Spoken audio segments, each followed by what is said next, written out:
History remembers the thunder of his cannons, but often forgets the silence of his solitude. In the chaos of revolution, a young Corsican artillery officer watched the world burn. France was tearing itself apart while enemies gathered like vultures at the borders. The monarchy had fallen and terror reigned in the streets of Paris. Young Napoleon Bonaparte possessed nothing but his ambition and a brilliant mathematical mind. He arrived at the siege of Toulon, where royalists had surrendered the port to the British. The Republican army was disorganized and lacked a clear strategy to retake the city. Napoleon saw the geometry of the battlefield where others saw only confusion. He positioned his artillery to dominate the harbor and force the British fleet to withdraw. Rain lashed against his face as he commanded the batteries with relentless intensity. A horse collapsed beneath him, yet he remained untouched by the storm of fire. The British fleet retreated into the dark The British waters, might be near, and Toulon General. fell to the We must Republic. make haste. This Very well. victory marked Weigh the birth anchor. of a We legend sail for and France. promoted him to brigadier general. Yet fame in Paris was fleeting and political winds shifted with deadly speed. He found himself briefly imprisoned, then released into a city starving and restless. The government was weak, and the royalists rose up to crush the fading revolution. Napoleon was called upon to save the convention from the angry mobs in the streets. He did not hesitate to turn cannons on his own countrymen to restore order. The whiff of grape shot cleared the streets and secured his place in the new order. Amidst this turmoil, he met Rose de Beauharnais, whom he renamed Josephine. She was a widow of the Terror and possessed a grace that captivated the young general. Their love was passionate and tumultuous, fueling his drive for glory and conquest. He married her days before departing to take command of the army of Italy. The army he found was ragged, starving, and demoralized by years of neglect. He looked at his soldiers and promised them honor, glory, and riches beyond measure. With lightning speed, he marched them across the Alps and into the plains of Piedmont. The Austrian generals were baffled by his refusal to follow the established rules of war. He struck where they were weak and moved faster than their scouts could report. At Lodi, he stormed the bridge himself, inspiring his men to follow him into fire. The soldiers began to call him the Little Corporal out of affection and respect. Victory followed victory, and the riches of Italy flowed back to a bankrupt Paris. He redrew the map of Europe and dictated peace terms like a sovereign king. But his eyes were already cast toward the east and the mystery of Egypt. He dreamed of following in the footsteps of Alexander the Great and challenging Britain. The Directory feared his popularity and was relieved to see him sail away. The expedition to Egypt was a collision of military might and scientific curiosity. They landed at Alexandria and marched into the blistering heat of the desert sands. The Mamluk cavalry waited for them in the shadow of the ancient pyramids. Napoleon formed his infantry into squares and repelled the charge with disciplined fire. The Battle of the Pyramids broke the power of the Mamluks in a single afternoon. He entered Cairo as a conqueror and brought with him scholars to study the land. Yet disaster struck at sea when Nelson destroyed the French fleet at the Nile. Trapped in Egypt, Napoleon consolidated his power and tried to modernize the ancient administration. He marched into Syria but was halted by the stubborn defenses of Acre. Plague began to thin the ranks of his army, and morale plummeted in the heat. He made the difficult decision to abandon his conquests and return to France. News had reached him that the Directory was failing and France was in peril. He slipped past the British blockade and landed in France to a hero's welcome. The people were tired of corruption and longed for a strong hand to lead them. He allied with Talleyrand and his brother Lucien to orchestrate a political coup. On the 18th of Brumaire, he entered the legislature to demand a change in government. The hall erupted in chaos, and he was nearly mobbed by the angry deputies. Soldiers cleared the chamber, and the Directory was dissolved at the point of bayonets. Napoleon was named first consul and effectively became the dictator of France. He worked 18 hours a day to rebuild the shattered institutions of the nation. He established the Bank of France to stabilize the currency and end inflation. He signed the Concordat, with the Pope restoring religion to a fractured society. His greatest legacy was the Napoleonic Code, which established equality before the law. But peace was fragile, and the Austrians once again threatened the French borders. He led his army over the Great St. Bernard Pass in the freezing snow. The crossing was a feat of logistics that rivaled Hannibal and surprised the enemy. At Marengo, the battle seemed lost until Desai arrived to turn the tide. The victory secured his grip on power and brought a temporary peace to Europe. He was declared consul for life, and his ambitions grew with his popularity. Royalist plots to assassinate him only served to strengthen his resolve for stability. He decided that to protect the revolution, he must become a monarch himself. The Senate proclaimed him Emperor of the French, and a coronation was planned. The Pope traveled from Rome to Paris to bless the new dynasty. On a cold December day, Notre Dame Cathedral was filled with velvet and gold. He took the crown from the hands of the Pope and placed it on his own head. He then crowned Josephine as empress, while the congregation watched in silent awe. The Republic was dead, and the empire had been born from its ashes. Europe looked on with a mixture of admiration and deep apprehension at this new power. Britain formed a new coalition with Austria and Russia to crush the upstart emperor. Napoleon abandoned his plans to invade England and turned his army east. The Grande Armée moved with a speed and precision that stunned the world. He surrounded the Austrian army at Ulm and forced their surrender without a major battle. But the Russian and Austrian emperors were gathering their forces to crush him. They met on the frozen fields of Austerlitz under the cold winter sun. Napoleon feigned weakness to lure the enemy into a trap of his own making. He weakened his right flank and invited the Allies to attack him there. As they moved to crush his wing, he launched a massive assault on their center. The French infantry smashed through the Allied lines and split their army in two. It was his masterpiece of tactical genius, and the sun of Austerlitz shone brightly. The emperors of the East fled in disarray, and the map of Europe changed again. He dissolved the Holy Roman Empire and created the Confederation of the Rhine. His brothers were placed on the thrones of Europe to secure his dynasty. Prussia watched with alarm and decided to challenge the French dominance alone. They declared war, but were unprepared for the speed of the French response. Napoleon crushed the Prussian army at Jena and Austerlitz in a single day. He marched into Berlin and paid his respects at the tomb of Frederick the Great. He issued the Berlin Decree, trying to strangle the British economy with a blockade. The continental system was designed to isolate the island nation and force a surrender. But Russia remained a threat, and the war moved into the bitter Polish winter. The Battle of Eylau was a bloody stalemate fought in a blinding snowstorm. Thousands died for a few yards of frozen ground, and both sides claimed victory. Napoleon reorganized his supply lines and waited for the summer to strike again. At Friedland, he caught the Russian army with its back to the river. The French artillery tore through the Russian ranks and forced a chaotic retreat. Tsar Alexander sued for peace and met Napoleon on a raft at Tilsit. The two emperors embraced and divided the world between them in a grand alliance.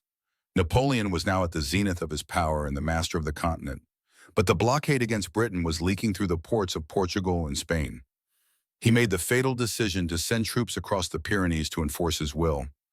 The Spanish people rose up in a guerrilla war that drained the empire of men. It was an ulcer that would not heal and consumed the strength of France. Meanwhile, he sought an heir to secure his dynasty and the future of the empire.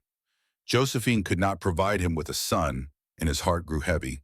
He made the agonizing choice to divorce the woman he loved for the sake of state. He married Marie-Louise of Austria to ally himself with the ancient Habsburgs. The King of Rome was born, and the future seemed secure for the Bonaparte line. But the alliance with Russia began to fray over trade and political disagreements.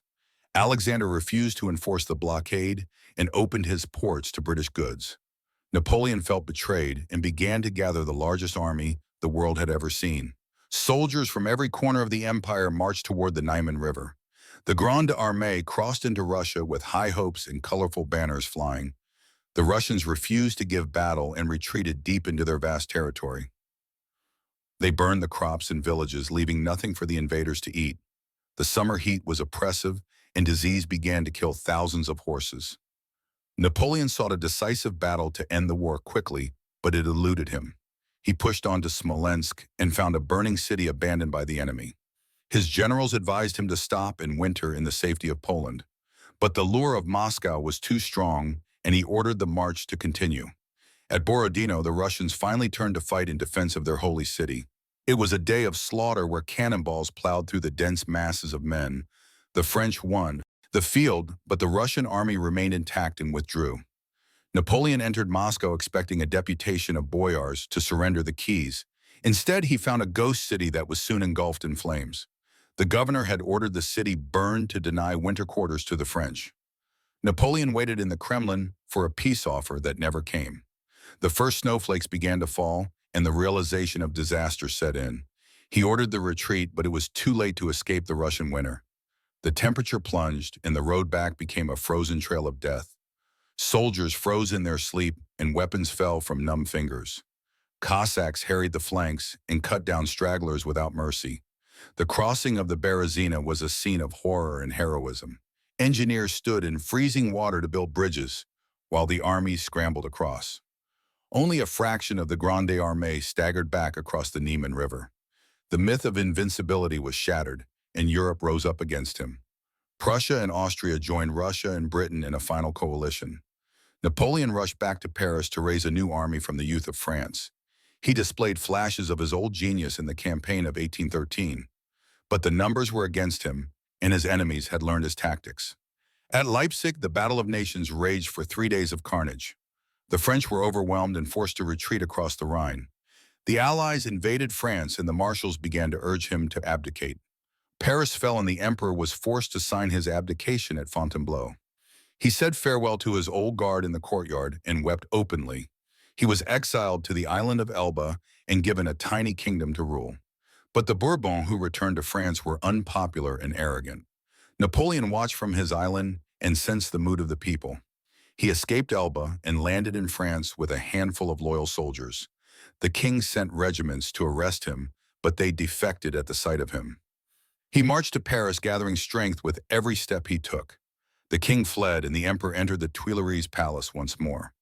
The 100 Days had begun, and Europe mobilized for war immediately. He knew he had to strike quickly before the Allied armies could unite. He marched into Belgium to separate the British and Prussian forces. At Ligny, he defeated the Prussians, but failed to destroy them completely. He turned his attention to the British army, commanded by the Duke of Wellington. They met on a sodden field near the village of Waterloo. The ground was too wet for his artillery to move effectively in the morning. He waited for the sun to dry the mud, which gave the Prussians time. The French cavalry charged the British squares in waves of futile bravery. The old guard was sent in for a final desperate attack up the hill. They were met with withering fire, and for the first time they fell back. The Prussians arrived on the flank, and the French army collapsed in panic. Napoleon fled the field, and the dream of empire was finally extinguished. He surrendered to the British, hoping for a dignified asylum in England. Instead, they sent him to the remote rock of St. Helena in the Atlantic. He lived out his days in a damp house surrounded by guards and rats. He fought his last battles with a pen dictating his memoirs to Las Casas. He crafted the legend of a liberal savior who fought for the people. His health declined, and he stared out at the endless gray ocean. He thought of Josephine and the son he would never see again. On a stormy night in May, he whispered his final words about the army. The emperor died, and his body was buried in a nameless valley. Years later, France would bring him home to rest under the Golden Dome. His legacy remains etched in stone and law in the memory of the world. The story begins not in Paris, but on a rugged island of granite and vendettas. Corsica had been sold to France only a year before his birth, making him a subject of a king he would one day dethrone. The air of Ajaccio smelled of the sea and the wild maquis shrub that covered the mountains. Napoleon was born into a minor noble family that struggled to maintain its status. His father, Carlo, was a lawyer who quickly adapted to French rule to secure a future for his children. His mother, Letizia, was a woman of iron will who instilled in him a rigid sense of discipline. She carried him to church while the sounds of resistance fighters still echoed in the hills. He grew up speaking a dialect of Italian and felt like a foreigner when he was sent to school in France. At the military academy in Brienne, he was mocked for his accent and his poverty. The other students were sons of wealthy aristocrats who looked down on the sullen Corsican boy. He retreated into books, finding solace in the stories of Caesar and Alexander the Great. Mathematics became his fortress, a place where logic ruled and emotion could be conquered. He learned that the world was governed by calculations and that chaotic forces could be tamed by order. He graduated early and was commissioned as a second lieutenant in the artillery regiment of La Fère. It was a branch of the army that valued intellect over noble birth, which suited his talents perfectly. He spent his meager wages on books and lived a solitary life in garrison towns. He read history voraciously, trying to understand the rise and fall of empires. The revolution erupted in 1789, and the rigid social structure of France began to crack. Napoleon saw an opening in the chaos, a ladder that could be climbed by merit alone. He took long leaves of absence to return to Corsica, dreaming of leading his island to independence. But the politics of the island were treacherous, and he was eventually forced to flee with his family. They arrived in France as refugees destitute and dependent on the chaotic Republican government. The king was executed, and the Republic was declared amidst a storm of blood. Napoleon embraced the Jacobin cause not out of ideology, but out of necessity and ambition. He wrote pamphlets supporting the revolution, which caught the eye of Robespierre's younger brother. This connection was dangerous, but it gave him his first command at the siege of Toulon. The city was held by royalist rebels supported by the British fleet in the harbor. The Republican generals were incompetent, and the siege had stalled for months in the mud. Napoleon arrived with the rank of captain and immediately saw the key to the city. If he could capture the heights of L'Aiguillette, he could bombard the fleet and force a withdrawal. He worked day and night to gather cannons and train the infantry to work with the artillery. He slept on the ground beside his guns and earned the respect of the hardened soldiers. They saw a man who did not fear death and who possessed a terrifying clarity of purpose. The assault on the fort was brutal and fought in pitch darkness and driving rain. Napoleon was wounded in the thigh by a British bayonet but refused to leave the field. The fort fell, and the British admiral, seeing the cannons above him, ordered the fleet to evacuate. Toulon was retaken, and the name Bonaparte appeared in the dispatches for the first time. He was made a general at the age of 24, a meteoric rise possible only in revolution. But the fall of Robespierre led to his arrest, and he spent days in a dark cell wondering if he would face the guillotine. He was released but found himself unemployed and wandering the streets of Paris in a shabby uniform. He considered serving the Sultan of Turkey to escape the stagnation of his career. But destiny intervened when the royalists launched an uprising to overthrow the convention. Paul Barras remembered the young artillery officer from Toulon and summoned him to the Tuileries. Napoleon accepted the command, but on the condition that he be given full freedom of action. He ordered Joachim Murat to seize cannons from the suburbs and bring them to the center of Paris. When the royalist mob advanced down the Rue Saint-Honoré, they were met by a wall of iron. Napoleon did not fire over their heads, but fired point-blank into the packed crowd. The grape shot shredded the rebellion in minutes and saved the Republic from collapse. He was hailed as the savior of the revolution and given command of the Army of the Interior. In the salons of Paris, he met the widow Josephine de Beauharnais, a woman of elegance and survival. She was older than him and carried debts, but she offered him an entrance into high society. He fell purely and obsessively in love with her writing letters that burned with passion. They married in a civil ceremony, and 2 days later he left for the Italian front. The Army of Italy was a collection of scarecrows without shoes, food, or pay. They were spread out along the coast and demoralized by years of defeat and neglect. Napoleon arrived at headquarters, and the older generals mocked his youth and his small stature. He put on his hat and looked them in the eye, establishing his authority in a single moment. He issued a proclamation that electrified the soldiers, promising them the fertile plains of Lombardy. He did not wait for supplies, but ordered the army to march immediately. He struck at the junction between the Austrian and Piedmontese armies, separating them with speed. He fought a series of battles at Montanate and Mondovi that left the enemy reeling. He lived in the saddle and slept for only a few hours a night, dictating orders constantly. The soldiers saw him sharing their hardships and eating the same dry bread. At the bridge of Lodi, the Austrian rear guard was dug in with artillery covering the crossing. It was a suicide mission to cross, but Napoleon sensed the psychological moment. He ordered a column of grenadiers to storm the bridge into the teeth of the fire. The French wavered for a second, then rushed forward, swept up by the momentum of victory. This battle convinced Napoleon that he was a man of destiny marked for greatness. He entered Milan as a liberator and established a new republic based on French principles. But he also looted the art and treasury of Italy to pay his soldiers and the government in Paris. He sent back wagon loads of gold and masterpieces by Da Vinci and Michelangelo. The Austrians sent army after army to drive him out of Italy, but he defeated them all. At Arcole, he grabbed a flag and tried to lead a charge across a bridge under heavy fire. He was tackled by his aide and pushed into the muddy river, saving his life. The campaign culminated at Rivoli, where he utilized interior lines to crush a superior force. The road to Vienna was open, and the Austrians were forced to sue for peace. He negotiated the Treaty of Campo Formio, acting more like a head of state than a general. He returned to Paris not just as a hero, but as a political threat to the Directory. The people cheered him, but the politicians whispered that he was becoming too powerful. He knew that to maintain his popularity, he needed to keep moving and winning. He looked at the map and saw England as the only remaining enemy of France. An invasion was impossible, so he proposed a bold strike at British interests in the east. The expedition to Egypt was approved, and he set sail with a massive fleet and army. He brought with him the Institute of Egypt, a group of scientists and artists to study the land. They dodged the British fleet in the Mediterranean and landed near Alexandria. The march to Cairo was a torture of heat and thirst that tested the discipline of the army. Soldiers committed suicide in the desert, unable to bear the blinding sun. But Napoleon drove them on, promising that history was watching their every step. They arrived at Giza and saw the Mamluk army waiting in their glittering silks. Napoleon pointed to the pyramids and uttered the famous words about 40 centuries looking down. The Battle of the Pyramids was a triumph of modern tactics over medieval courage. The French squares held firm against the charging cavalry and decimated them with musketry. He established himself in Cairo and began to reform the laws and administration of Egypt. He showed a deep respect for Islam and discussed theology with the local imams. But his dreams of an Eastern empire were shattered by the sound of distant cannon fire. Admiral Nelson had found the French fleet anchored in Abu Qir Bay and annihilated it. Napoleon was trapped in his conquest, cut off from France and his supply lines.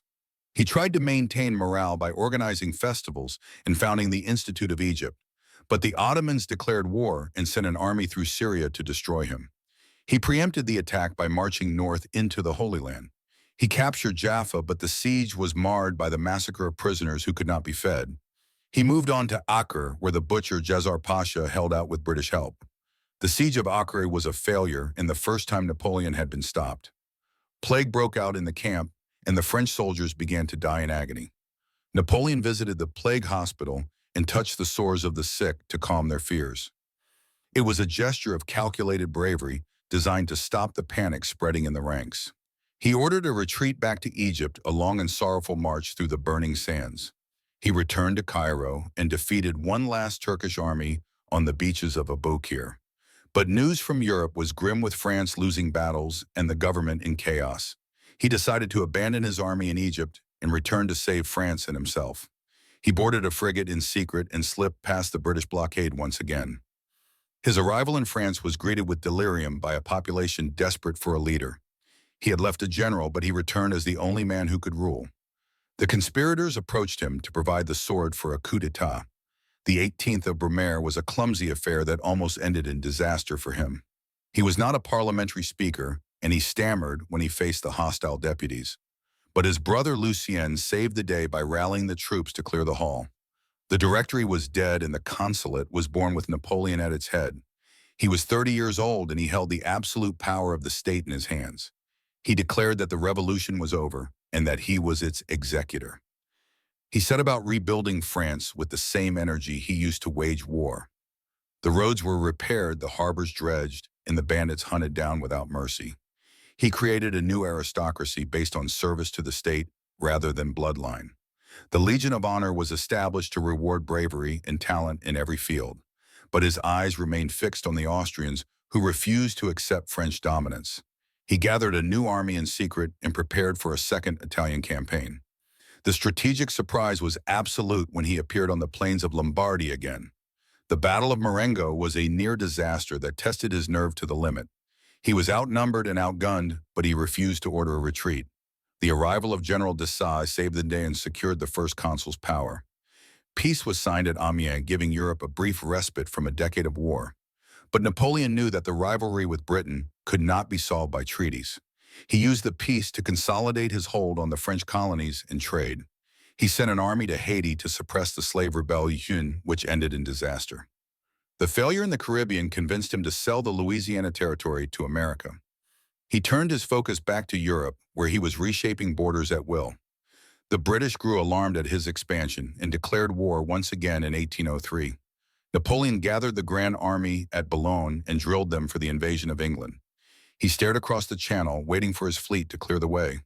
But the French Navy was no match for the Royal Navy, and the invasion stalled. While he waited, he uncovered a royalist plot to kidnap and assassinate him. He reacted with ruthless speed, executing the Duke of Enghien to send a message. The execution shocked the courts of Europe and branded him a usurper in their eyes. He decided that to protect his regime, he must make his power hereditary. The Senate voted to proclaim him Emperor of the French, a title of ancient power. He invited Pope Pius VII to Paris to legitimize his new dynasty. The coronation was a spectacle of velvet and ermine and designed to outshine the Bourbons. He placed the laurel wreath on his own head, symbolizing that his power came from himself. He was now equal to the ancient monarchs who had once looked down on him. But the coalition was forming again with Austrian and Russian armies marching west. He abandoned the invasion of England and wheeled his army around to face the east. The speed of the march was unprecedented, covering hundreds of miles in weeks.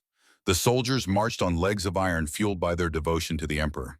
He encircled the Austrian army at Ulm and forced General Mack to surrender. It was a victory won by maneuvering rather than slaughter, and he was jubilant. But the main Russian army under Kutuzov was still intact and linking up with the Austrians.